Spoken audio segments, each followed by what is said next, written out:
Hi everyone, my name is Bintu and I'm the Information Officer here at U.S. Consulate General, Ho Chi Minh City.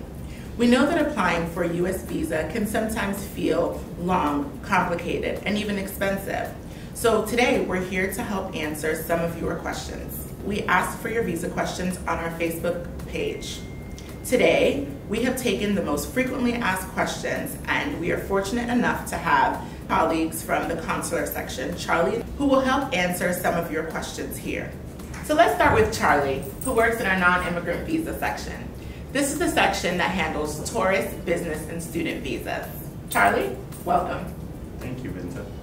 So, xin chào các quý vị. My name is Charlie, and like Bintu said, I work in the non-immigrant visa section.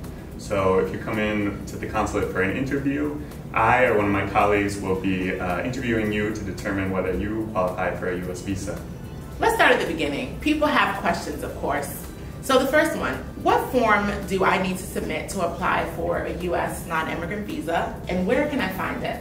So when you apply for a U.S. non-immigrant visa, you always start with the form DS-160 or the DS-160.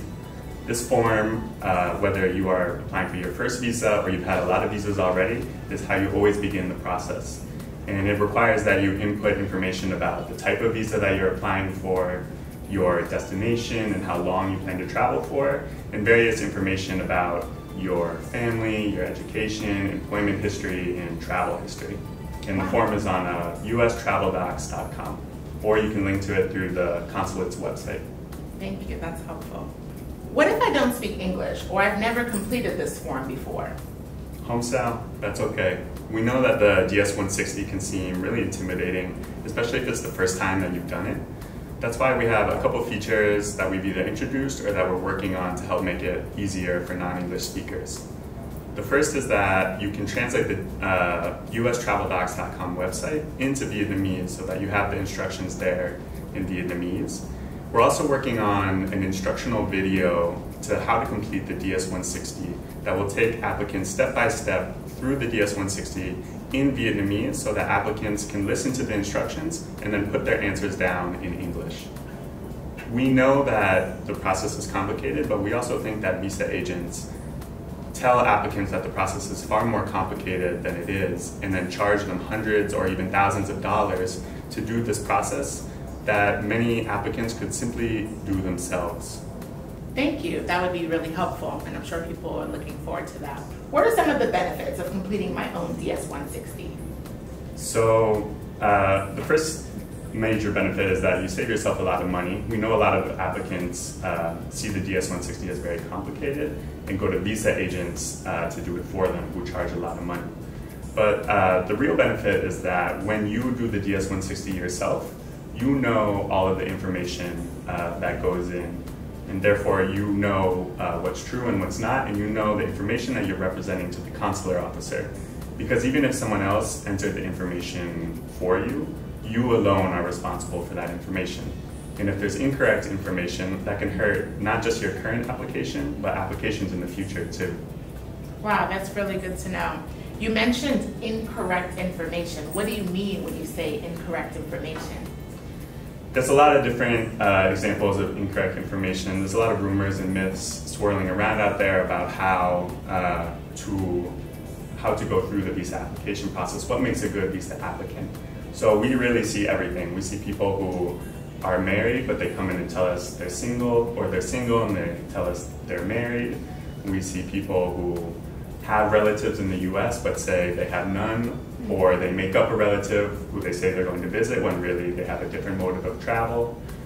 We have people who make up international travel because they think that's what we want to hear, or they'll even book a big expensive trip because they think we want to see that they've traveled internationally. So all of these are examples of just sort of misinformation or misconceptions that people have about the visa process. And the thing to remember is that the consular officer is just trying to determine your motive of travel. So the best way to go through the interview is just to tell your own story and tell it truthfully. Thank you, Charlie. But what if there's information that I don't want the consular officer to know? What should I do? My job and my colleague's job is to really just determine that you are going to follow the rules of the visa that you're applying for. So any sort of misrepresentation of information hurts your chances of getting the visa. There's no magic formula for getting a visa. We just want the applicant to tell their story, tell it truthfully, and allow us to make a decision with the best information that there is. How much does it really cost to schedule a visa appointment? Should it cost anything? So the only cost to get a visa appointment is the MRV fee, which is listed on ustraveldocs.com. There's no other fee to schedule an appointment, no matter what anyone tells you, it's just the MRV fee.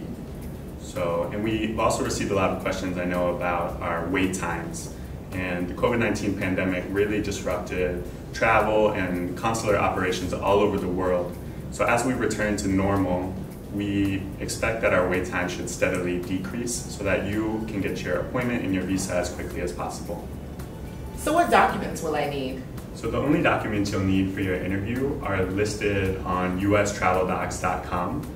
They vary by visa class, but generally speaking, most visa interviews don't require many documents, if at all. We have applicants come in all the time with whole sets of documents that they've purchased from visa agents, whether they're savings books, photos, bank statements, any number of things that they really don't need, that they've spent a lot of money on. And these documents actually might hurt the applicant's chance of getting a visa, because even if the story you're telling is true, if you're showing fake documents to a consular officer, it hurts your credibility as an applicant. I heard that some visa agents are better than others. Who do you recommend? Well, the consulate doesn't maintain relationships with any visa agent. And if visa agents say that they have a relationship with the consulate, this is not true, and it should be a big red flag for our visa applicants. No visa agent can guarantee you a visa, and we know that some visa agents do offer services that applicants like to use. So we just want our applicants to make sure that when they do use a visa agent, they're not being scammed or spending far more money than they need to.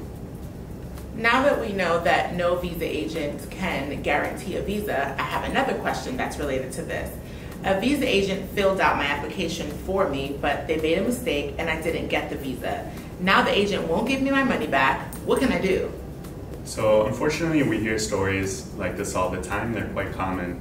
And there's nothing we can do at the consulate because, again, we don't maintain relationships with any visa agents. But if you fill out the DS-160 yourself, then at least you know all of the information that's in there, and you haven't spent as much money as you would if you went through an agent. What is the best way to behave at a visa interview? The best way to behave is just to be yourself. We know that the process is very stressful. You have to wait in that long line. You go up to the window and there's an American speaking Vietnamese with an American accent that you can't understand. We understand all of that. We just want you to be yourself, to tell the truth, help us understand why you want to go to the US, and help us determine if you will follow the rules of your visa class so that we can make a decision. Okay, I get all of that, but really, who determines who gets a visa and who doesn't get a visa? So the people who get a visa are the ones who the consular officer determines will travel to the US, follow the terms of their visa, and then return to Vietnam. It's that simple. There's no magic formula, but that's what we are examining when we interview you. Thank you, Charlie, for taking this time to answer frequently asked questions about the non-immigrant visa process. And a special thank you to Charlie for joining us today for this session of Ask a Consul. We hope that you were able to get some really good responses from your frequently asked questions on all of our consular processes. We also look forward to welcoming you another time for our next Ask a Consul. If you loved the responses, enjoyed watching this video, or found some useful information during this video, leave a comment or a like in the comment section. Thank you.